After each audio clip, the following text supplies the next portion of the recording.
1 bulan kita pakai handphone ini.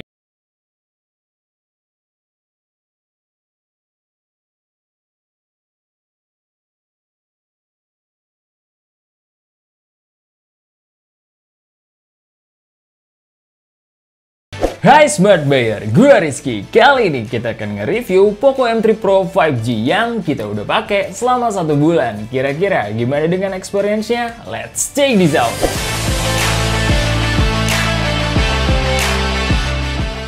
Dalam 1 bulan ini, impresi kita untuk desainnya cukup impresif. Jadi, kita cukup suka dengan warna ala-ala permen Fox kayak gini. Beda banget dengan finishing HP glossy yang ada di kelas mid-range lainnya. Di sini menurut kita cukup eye-catchy. Walau masih berbahan plastik, cuma plastik yang dipakai cukup solid. Tapi kita tetap nemuin space kosong di belakangnya. Jadi kepikiran, kayaknya HP-HP sekarang kasih space kayak gitu. Supaya mengurangi panas ketika dipakai dengan load gede kayak pas lagi ngegame. Tapi kelemahan finishing glossy kayak gini pasti rentan dengan bekas sidik jari. So, kalian lebih baik pakai casing aja kalau nggak mau ribet ngelap-ngelap. Sentuhan action kameranya juga menurut kita cukup keren. Frame kameranya sih sebenarnya cukup standar, memanjang ke bawah untuk mengakomodir 3 lensanya. Cuma sentuhan warna hitam yang offside dengan tulisan Poco yang gede malah menambah kesan kemaskulinan dari HP ini. Ya, ini yang kita rasain. Marketnya kayaknya cowok banget. By the way, ada tulisan 5G di bodi kiri bawah untuk menegaskan HP ini 5G ready. Kalau di bagian depan dengan dimensi layar 6,5 inch menurut kita cukup netral lah. Masih banyak marketnya untuk ukuran HP ini. Dengan layar yang bertipe punch hole, dotnya sedang lah. Nggak gede juga nggak kecil. Sebagai perlindungan, HP ini juga menggunakan Corning Gorilla Glass 3. Bezelnya standar lah, cukup tipis dengan dagu yang agak lebih besar dari sisi lainnya. Fingerprint scannernya juga udah ada di samping yang kayaknya udah jadi standar di HP harga segini. Masih mempunyai air blaster dan audio jack 3,5 mm, cuma yang mungkin bakalan jadi deal breaker, slot SIM tray-nya masih bertipe hybrid. So, pinter-pinter ya kalian milih storage-nya.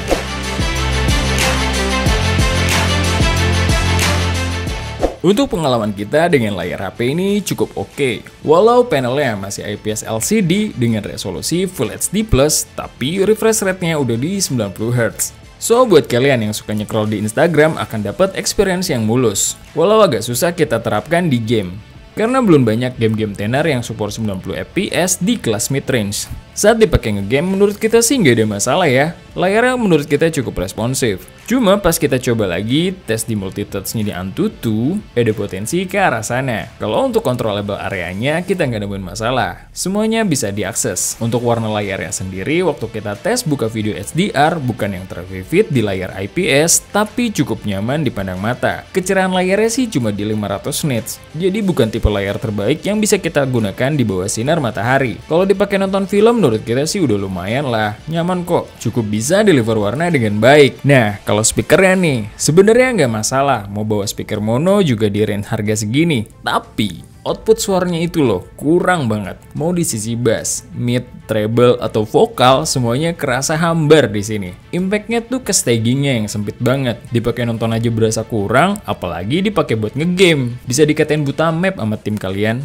Overall menurut kita, sisi paling kurang dari HP ini ada di speakernya.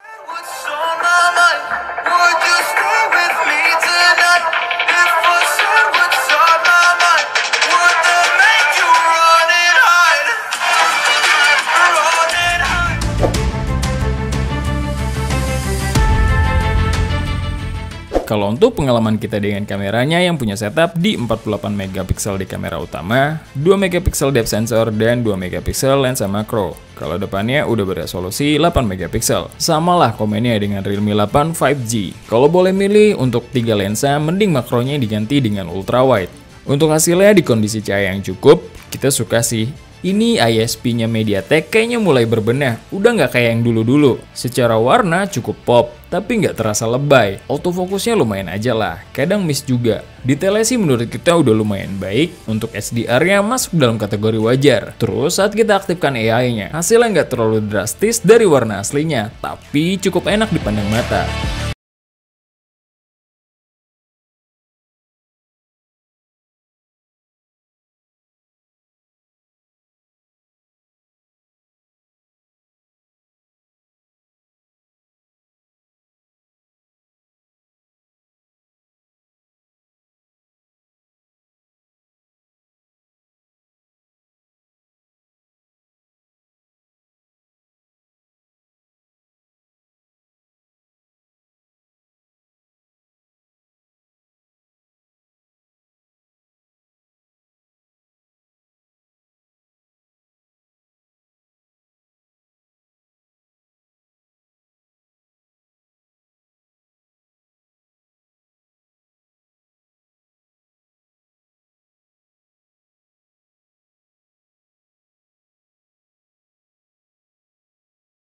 saat di kondisi low light. Noise yang dihasilkan cukup kerasa dibanding HP dengan rentan harga yang sama, tapi hasilnya cukup terang. Nah, yang bikin agak kaget, perbedaan dengan night mode-nya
dibenahi. Contoh yang paling ganggu adalah hasil kamera malamnya. Bukan karena hasilnya, tapi karena foto yang kita ambil, beberapa kali kita ngalamin crash. Dan ini nggak bisa diprediksi. By the way, saat pertama kali kita terima HP-nya, layaknya standar HP grup di Xiaomi, paling nggak storage kalian akan kemakan dari 19 sampai 20 GB.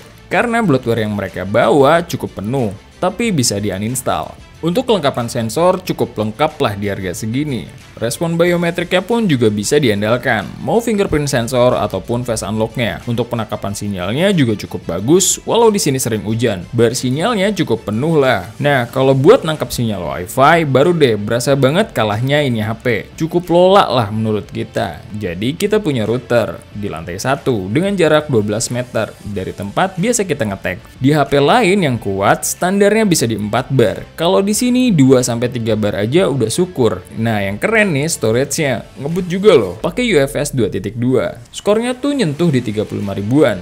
Mantap. Plus HP ini juga udah dilengkapi NFC untuk menunjang kebutuhan kalian dengan per e-money atau dengan akses card.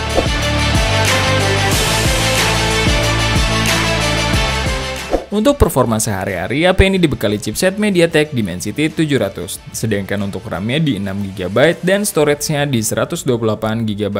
Yap, kita udah pernah gaming test HP ini, sekalian unboxing. Bisa kita bilang performa Dimensity 700 itu salah satu chipset mid-range favorit kita untuk saat ini, baik dari segi kestabilan, suhu, dan juga konsumsi daya. Yuk, bisa yuk MediaTek jadi AMD versi dunia perjajetan. Skor Antutunya untuk HP ini ada di sekitaran 320 ribuan. Diajak main Genshin Impact, masih sanggup lah dengan settingan low. Feel bermainnya sih udah cukup nyaman dengan frame drop yang kita masih bisa tolerir, baik dalam open map maupun dalam dungeon. Bahkan suhunya juga cuma di 43 derajatan paling tinggi. Kalau untuk main Mobile Legends udah kebuka opsi Ultra HFR. Tuh pas kita main juga enak-enak aja, gak ada nge-lag di tengah permainan, semua efek dan grafisnya terrender dengan baik, walau kondisinya lagi war atau adu ulti. Suhunya juga cuma di 39-40 derajatan. Kalau untuk CODM, kalian bisa main dengan nyaman di settingan low high. Yah, udah syukurlah dapat segitu. Feel bermainnya sih kalau kalian biasa main di frame rate max, pasti lumayan berasa. Tapi mau gimana lagi? CODM sekarang udah jadi game berat, plus ini chipset baru. Mudah-mudahan akan dapat update di selanjutnya. Untuk suhunya juga cukup adem, cuma di 40 derajatan aja. Kalau PUBG nasibnya masih agak mending lah dari CODM, karena kalian masih sanggup main di Smooth Ultra. Di sini kalian bisa main cukup kompetitif, main dengan lancar dengan frame drop yang minim banget. Gyronya juga di sini aman kok. Kalian bisa pakai lah. Untuk suhunya juga tetap aman di 40 derajatan.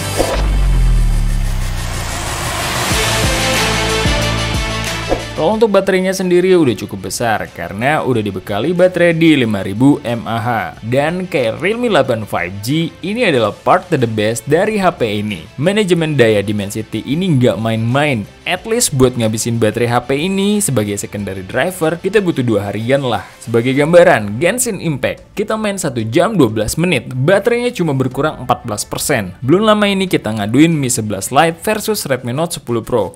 Mainnya cuma 30 menit doang. Dan Redmi Note 10 Pro itu berkurang 12%. Tapi dengan catatan, Redmi Note 10 Pro itu speakernya kencang banget. Jadi menurut kita itu lumayan mempengaruhi konsumsi dayanya. Tapi sebenarnya panelnya juga Super AMOLED. Dan harusnya ini juga bikin lebih irit. Mobile Legends dengan settingan Ultra selama 30 menit, baterainya berkurang 8%. Kalau PUBG kita main selama 35 menit, baterainya berkurang 8%. Oke banget sih ini konsumsi dayanya.